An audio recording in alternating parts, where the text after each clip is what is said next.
John chapter 7. After this, Jesus went around in Galilee.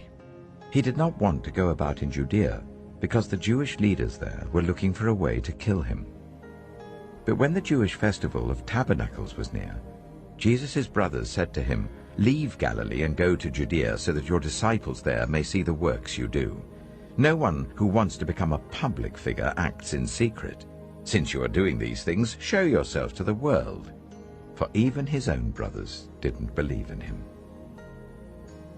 Therefore Jesus told them, "My time is not yet here. For you, any time will do. The world cannot hate you, but it hates me because I testify that its works are evil.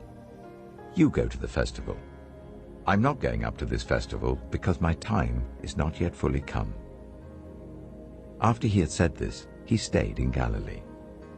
However, after his brothers had left for the festival, he went also, not publicly, but in secret. Now at the festival, the Jewish leaders were watching for Jesus and asking, "Where is he?" Among the crowds there was widespread whispering about him. Some said, "He is a good man." Others replied, "No, he deceives the people." But no one would say anything publicly about him for fear of the leaders. Not until halfway through the festival did Jesus go up to the temple courts and begin to teach. The Jews there were amazed and asked, "How did this man get such learning without having been taught?" Jesus answered, "My teaching is not my own. It comes from the one who sent me. Anyone who chooses to do the will of God will find out whether my teaching comes from God or whether I speak on my own. Whoever speaks on their own does so to gain personal glory. But he who seeks the glory of the one who sent him is a man of truth. There is nothing false about him. Has not Moses given you the law? Yet none of you keeps the law. Why are you trying to kill me?" "You are demon-possessed," the crowd answered. "Who is trying to kill you?" Jesus said to them, "I did one miracle, and you are all amazed. Yet because Moses gave you circumcision, though actually it didn't come from Moses but from the patriarchs, you circumcise a boy on the Sabbath. Now if a boy can be circumcised on the Sabbath, so that the law of Moses may not be broken, why are you angry with me for healing a man's whole body on the Sabbath? Stop judging by mere appearances, but instead judge correctly." At that point, some of the people of Jerusalem began to ask, "Isn't this the man they're trying to kill? Here he is speaking publicly, and they're not saying a word to him. Have the authorities really concluded that he is the Messiah?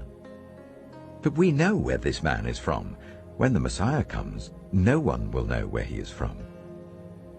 Then Jesus, still teaching in the temple courts, cried out, "Yes, you know me, and you know where I'm from. I am not here on my own authority, but he who sent me is true. You do not know him, but I know him, because I am from him, and he sent me." At this they tried to seize him, but no one laid a hand on him because his hour had not yet come. Still many in the crowd believed in him. They said, "When the Messiah comes, will he perform more signs than this man?" The Pharisees heard the crowd whispering such things about him. Then the chief priests and the Pharisees sent temple guards to arrest him. Jesus said, "I am with you for only a short time, and then I am going to the one who sent me.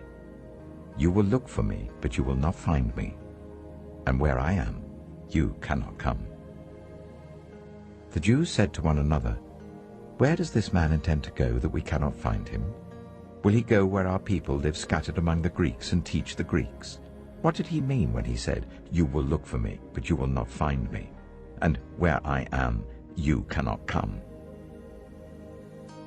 On the last and greatest day of the festival, Jesus stood and said in a loud voice, "Let anyone who is thirsty come to me and drink. Whoever believes in me, as Scripture has said, rivers of living water will flow from within them." By this he meant the Spirit, whom those who believed in him were later to receive. Up to that time the Spirit had not been given, since Jesus had not yet been glorified. On hearing his words, some of the people said, "Surely this man is the prophet." Others said, "He is the Messiah." Still others asked, "How can the Messiah come from Galilee? Does not Scripture say that the Messiah will come from David's descendants and from Bethlehem, the town where David lived?" Thus the people were divided because of Jesus. Some wanted to seize him, but no one laid a hand on him. Finally, the temple guards went back to the chief priests and the Pharisees, who asked them, "Why didn't you bring him in?" "Well, no one ever spoke the way this man does," the guards replied.